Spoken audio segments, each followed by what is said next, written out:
Pedhot Bajang Ratu.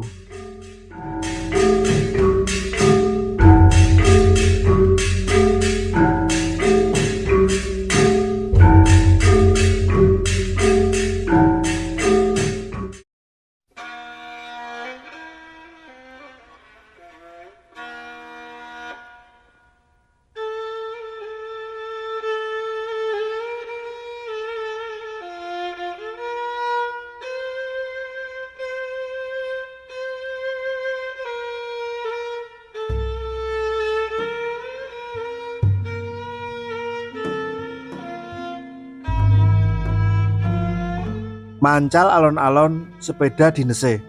Maman Suherman mecai lorong pradesan kang nyigar pesawahan jembar gila-ilak. Sebagian gede sawah kuwi ditanduri tebu. Dhuwure sak dedeke wong dewasa. Wis wancine ditebang. Kabare taneman tebu saka desa temon kuwi. Klebu sing dipasok menyang pabrik gula Gempol Krep lan Tulangan. Jalaran mutune apik. Maman Suherman dudu wong asli kono. Dheweke pindahan saka Garut. Ing tlatah Jawa kulon kono. Dheweke rabi oleh kenya kelahiran Trowulang sing nyambut gawe dadi pelayan toko. Udakara 6 sasi mapan ana asrama polisi karo Maman. Sing wadon mutusake mulih menyang desane. Sak perlu mbaturi ibune sing wis tuwa lan lara laranen. Maman uga banjur ngejokake mutasi menyang Mojokerto. Dheweke ora tega bojone sing lagi ngandhek 6 sasiku ijenan ngrumat ibune sing wis randha. Iba bungahe Maman bareng pangajuane mutasi mau terus dikabulake dening pimpinane. Ora mung dikabulake mutasine wae, nanging uga disarujuki pepinginane pindah saka Polres Garut menyang Polsek Trowulan sing cedhak karo omahe bojone. Maman ora masalah, nadyan mudhun derajat. Saka sing maune tugas ing Polres banjur melorot menyang kantor polisi tingkat kecamatan. Sing baku bisa nyambut gawe kanthi ati tentrem. Merga cedhak karo bojo, ngiras ngenteni laire anake. Minangka pindahan anyar saka Jawa Kulon, Maman kudu nyelarasake karo pakulinan sarta adat budayane warga lokal. Komandane wis manti-manti. Amrih jroning ngayahi jejibahan, Maman ora kebat kliwat. Ora kena ninggal duga prayoga. Awit ing Trowulan akeh banget situs purbakala tinggalan jaman Majapahit sing ujaring kandha isih malati.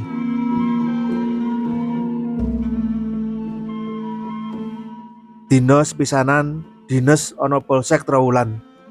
Maman oleh tugas patroli menyang desa temon. Dheweke dicekeli sepeda ontel kanggo keliling. Dina kuwi awal Januari 1949. Kapolisian Mojokerto ngrapeti panjagan kanggo ngawekani playune wong-wong komunis sing mentas beruntak ing Madiun. Sakwise kraman Madiun kasil ditumpes dening tentara divisi Siliwangi. Ana ing sasi September 1948.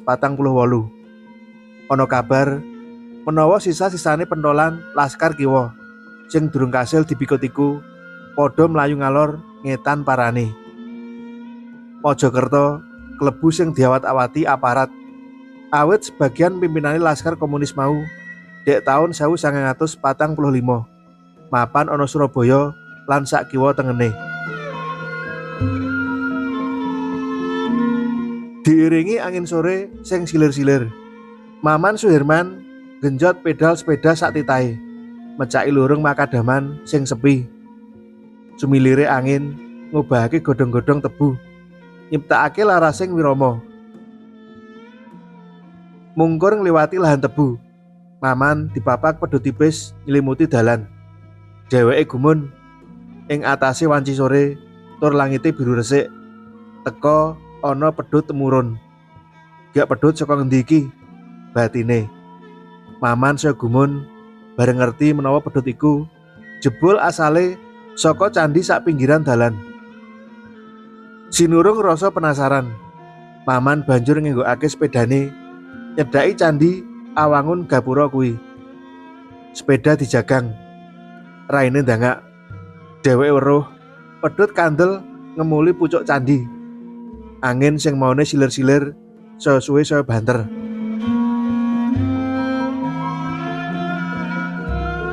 Maman banjur neliti sak kupenge bangunan iku. Ora ana sing nyubriyani. Kabeh katon normal. Sing ngrasa aneh mung angin midhit mligi ing sakiwa tengene candhi kuwi wae. Pucuke barongan ori mental-mentul. Pang-pang kekayon mobat-mabit kemrusak suarane. Maman banjur ngunggahi telundangane candhi. Alon-alon sikile jumangkah menjero. Dheweke penasaran, geneo candhi kuwi duwe kaelokan sing kaya ngono. Mungguhe Maman ora ana sing istimewa karo candhi kuwi. Mung arupa watu biasa. Epek-epek kumlawe ngelus-elus temboke candhi. Dumadakan angin lesus ngraboso sakjerone candhi. Maman gloyoran. Tangane serawean golek cekelan. Dumadakan sikile krasa didudut mangisor. Jerambah sing dipidak saka rumangsane malih dadi wedi sing nyedot awake. Sakwise sak randuning badane kerem, dheweke krasa duncalake menyang kahanan sing peteng dedet lelemengan. Anggane kumleyang ing awang-awang, ora beda kapuk katiup angin. Nganti wekasane bruk ceblok kantep ing lemah. Maman ngadeg rengkangan, sirahe tulah-tuleh. Wancine wis bengi. Ewa semono ora peteng jipret. Awit udakara 15 meter ing ngarepe katon wewangunan gedhe jenggarang. Sunare blencong sing digantung ing patang panggonan, kecunggah jamah sak jembare pendopo jembar. Beteng sing ngupengi wewangunan gedhe iku ditancepi oncor ing saben jarak 5 landian tumbak. Dadekake swasana sakjerone beteng katon padang. Maman lagi sadar yen jebul dheweke mapan ana sakjerone komplek kraton. Nitik ujure wangunan, dheweke manggon ana pekarangan sisih mburi. Durung nganti gagas rena-rena. Ujug-ujug keprungu ribut-ribut saka njero bangunan induk. Swara gemblodak disusul gerok pisambate pawongan kang diprajaya. Jerit sesambat iku keprungu kaping pindho saka pawongan sing beda. Jarake mung etungan menit. Maman neratap, pistol ing lempeng tengen digrayai. Samapta dicabut yen ana apa-apa. Kanthi dodo deg-degan, Maman ngenteni apa sing bakal kelakon sak banjure. Dheweke ndodok, singitan amping-amping pager luntas. 5 menit candhake, lawang burine kraton iku dibuka. Katon wong loro nyaret metu priya sing dadane tatu gudras getih. Disusul wong papat meneh nututi metu. Nalika pawongan sing diseret iku liwat sak ngarep raine Maman, dheweke nyumurupi umure korban udakara 40 taun. Raupane ganteng, nanging cetha yen priya mau wis tiwas. Katitik nalika diseret tumuju lawang butulan beteng. Priya iku ora obah babar pisan. Selarak lawang butulan sing sajake pintu rahasia iku banjur dibuka. Bangke iku dibajutake diseret metu saka njero lingkungan kraton. Maman nekep lambe. Sopo sing tiwas kuwi? Batine. Salah siji saka wong papat sing nututi metu mau. Dumadakan mandeg pas sak ndhure Maman singitan. Nuli alon-alon mendak lan jengkeng. Raine adu harep karo raine Maman ing walike pager luntas. Ambekane krasa anget nampak bathuke. Maman megek napas. Oh, jebul celeng boloten iki. Singitan ana kene. Iki genah komplotane Tonco. Ayo, wong iki dipateni pisan. Aloke ngemu perintah karo mbiyak luntas. Maman trengginas mundur, ngadeg karo patrap siaga. Kancane telu sing maune wis meh nggayuh lawang butulan, padha mandeg nuli pateng bleber mencolot ngupengi Maman karo nglolos klewange. Maman dadi luwih cetha panyawange. Wong-wong iku nyandang penganggu sak tataning prajurit kraton abad ka-13. Awake sing gliga katon kiyeng, praupane angker, sadar lagi jroning bebaya. Maman age-age njabut pistule lan diacongake mendhuwur. "Aku polisi, dudu komplotan Durjana," aloke bantas. Wong papat iku kober panding-pandingan sedhela, nanging ora peduli, nuli maju bareng karo mbabetake klewange. Maman ngedap, posisine kejepit. Dheweke kepeksa ngeculake tembakan peringatan mendhuwur kaping pindho. Wong papat tetep ngancap, mula ora ana pilihan tumrap Maman. Kejaba ngarahake pistol menyang dadane wong-wong kuwi. Ing kahanan kepepet, polisi pancen diolehi pistol kanggo mbela diri. Suprandene mimes pistol iku ora pasah, kaya pistol ulang sing ulet banget. Lurune mencelat, tatu wae ora. Maman sing wit putek atine ora kober endo nalika disapu sikile. Dheweke ambruk. Wong papat ngupengi karo nudingake klewang ing raine. "Dekno!" aloke sing paling senior. Maman disendal tangane nganti ngadeg. Digujer rasa kiwa tengen. Pistole disempar ngadoh. Rambut dijambak memburi. Gulu diungalake. Gegere didengkek. Dheweke pasrah. Yen kudu tiwas dikethok gulune dening wong-wong kuwi, dheweke ikhlas. Ungguhe aparat keamanan. Tiwas ing medan tugas ora asor. Kosok baline jenenge bakal arum dadi kenangan.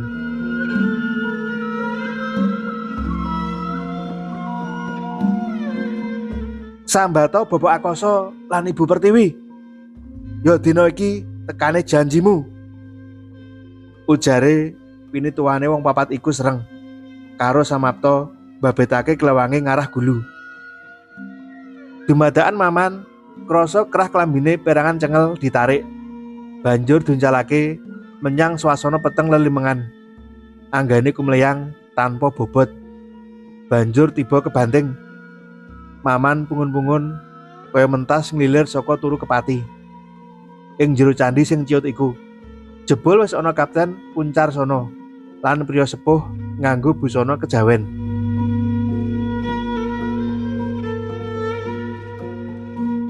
"Syukur kowe wis eling, Man. Aku wingi rak wis meling toh. Aja kebat kliwat. Duga prayoga kudu digawa," ujare Kapten Kuncarsana sing uga Kapolsek Trowulan iku ngemu srengen. Nanging atine lega dene Maman wis sadar.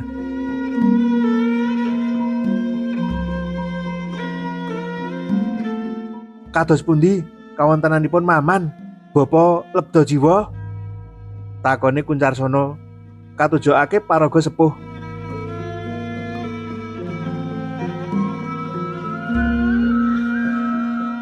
"Boten menapa-menapa Pak Polisi, inggih namung kedah langkung wicaksana kemawon. Kados ngendika panjenengan kala wau, boten perlu kebat kliwat sarta tansah ngugemi duga prayoga saklebeting ngayahi tugas wonten Trowulan. Langkung-langkung ing gapura Bajang Ratu menika," tuture sareh.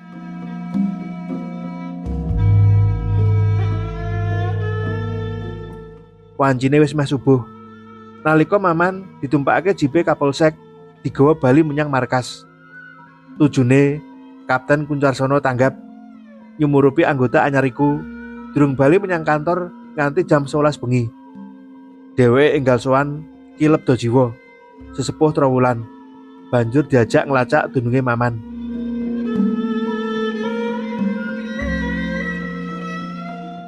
Pangirane Ki Lebda Jiwa ora luput nalika rombongan sing goleki Maman mau tekan gapura Bajang Ratu. Kabeh sumurup sepeda pancale Maman isih dijagang ana kono.